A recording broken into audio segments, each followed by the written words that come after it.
Out হইনি, তুই no ball করেছিস, আবার বল কর। এমন করলে কিন্তু আমি আর খেলবো না। না না, তুই নো বল করেছিস, আবার বল কর। Out out out. না না, তুই আবার বল কর। শেষবারের মতন আমি একটা বল করছি।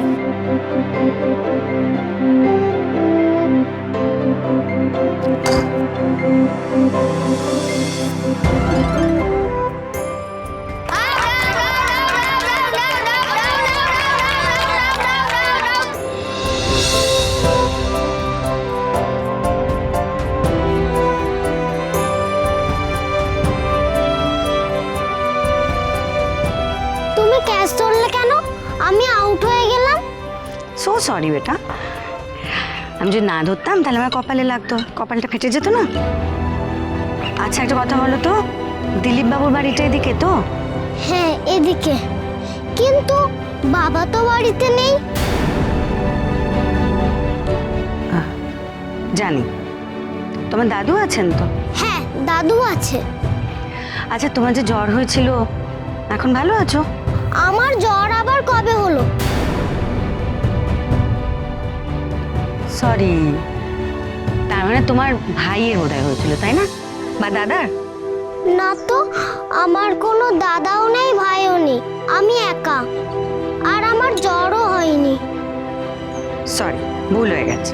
যাও তুমি খেলা করো। এনে বল কর।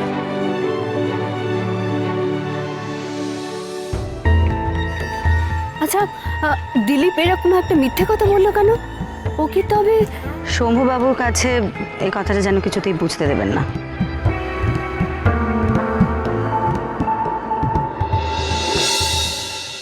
বসুন বসুন। বৌদি, আপনি আমার বাড়িতে?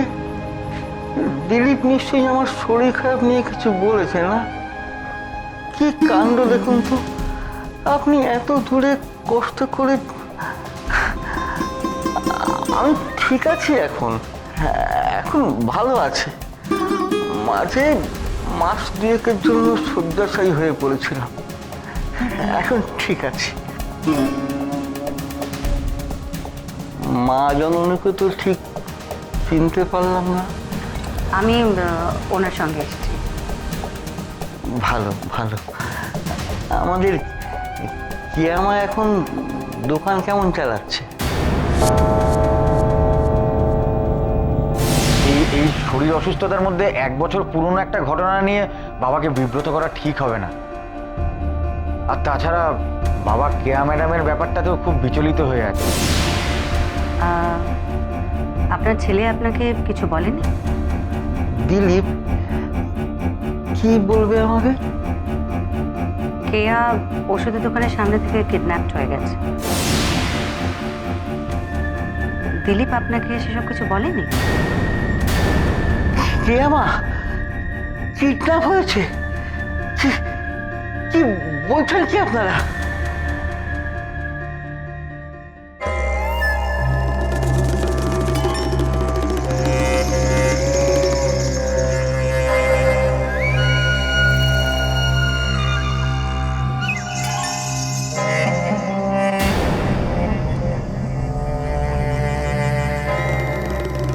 আপনি?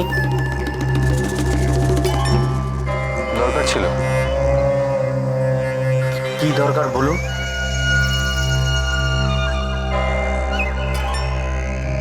নেব?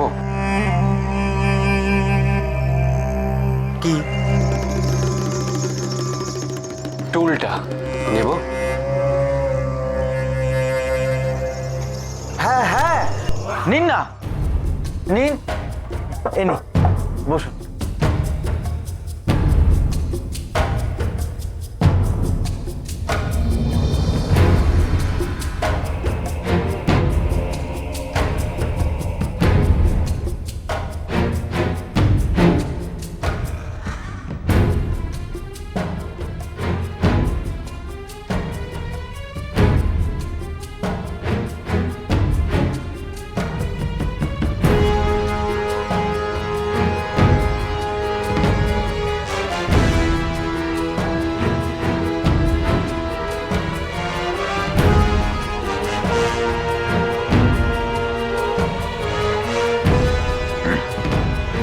বলছি স্যার, আপনি কি আমায় কিছু জিজ্ঞাসা করবেন? হুম, বলছি আপনি কি মানে আমায় কিছু জিজ্ঞাসা করবেন নাকি? ভাবছি। হায় ভগবান, এ কি কাণ্ড! প্রথমে সঞ্জয় বাবু, এখন আবার খেয়া দিদি।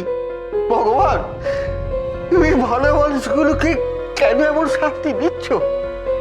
আর দিলীপটাই নাকি আমাকে একবারও কিছু জানায়নি।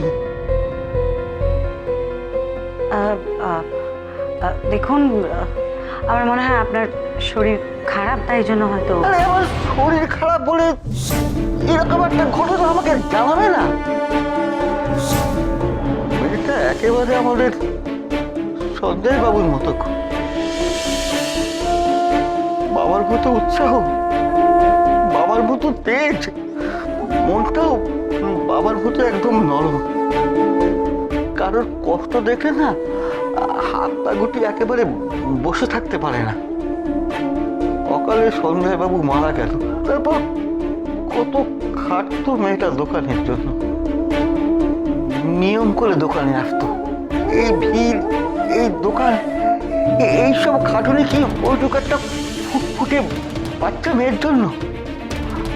আমি আমি বলেছিলাম ওকে, দেখি এইটা না, এক মিনিট। সমুদ্রে তুমি কি করছো? তুমি নাও এখন, তুমি নাও, আমি ওর সাথে বেরিয়ে দিচ্ছি। নাও। আহা, তুমি উঠবে কেন? আমি পারবো না, না, ঠিক তুমি পারবো। পারবে না, তোমার শরীর ভালো নেই, তুমি নামো বলছি। আমি বেরিয়ে দিচ্ছি। নাও। ঠিক আছে, দেখো। বলছি ওকে প্রেসক্রিপশনটা দাও। এই না, এই যে এইটা, আচ্ছা আচ্ছা। দেখো সাবধানে।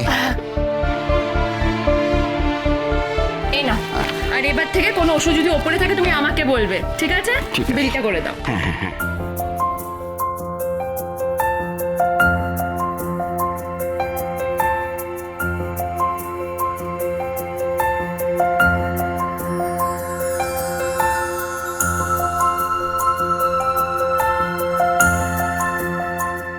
এই ওষুধ তো জানো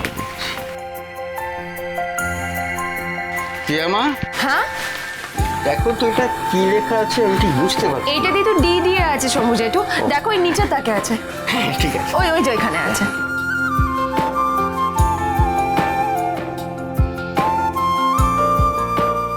এইটা তো। হ্যাঁ হ্যাঁ এইটাই। দাদা আপনার বিলটা।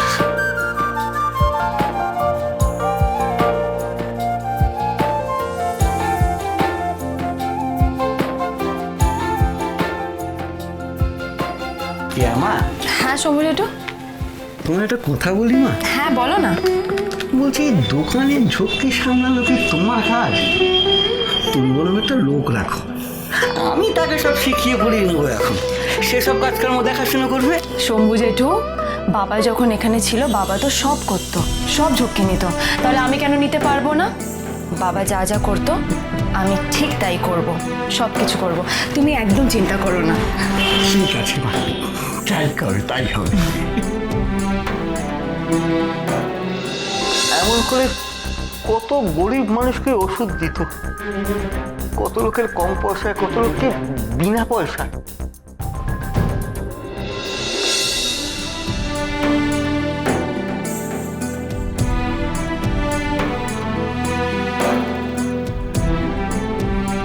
কতদিনের ওষুধ দেবো? ডাক্তার তো বলেছে 10 দিনেরই ওষুধ দিতে। যতদিন হয় দিন, আমার কাছে তো 500 টাকাই আছে, তারপরে তো ভগবানই ভরসা। 10 দিনেরই হয়ে যাবে। হয়ে যাবে? 10 দিনেরই হয়ে যাবে? কি বলছেন দিদি? ঠিক আছে, 10 দিনেরই তাহলে দিয়ে দিই। এক সেকেন্ড, শম্ভু জেঠু একটু ওষুধগুলো দাও তো।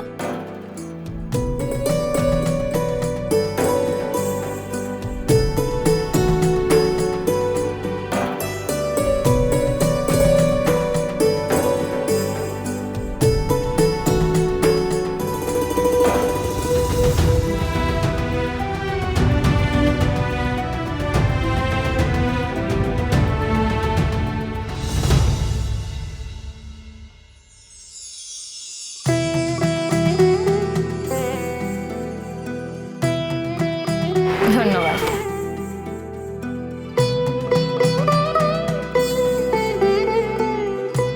কে আমা, হ্যাঁ, অত দামি ওষুধগুলো তুমি এমনি এমনি দিয়ে দিলে? বলি 500 টাকা তো মাত্র 5-6 দিনের ওষুধ হতো, বাকিটা? বাকিটা না হয় আমি আমার টাকা থেকে দিয়ে দেবো।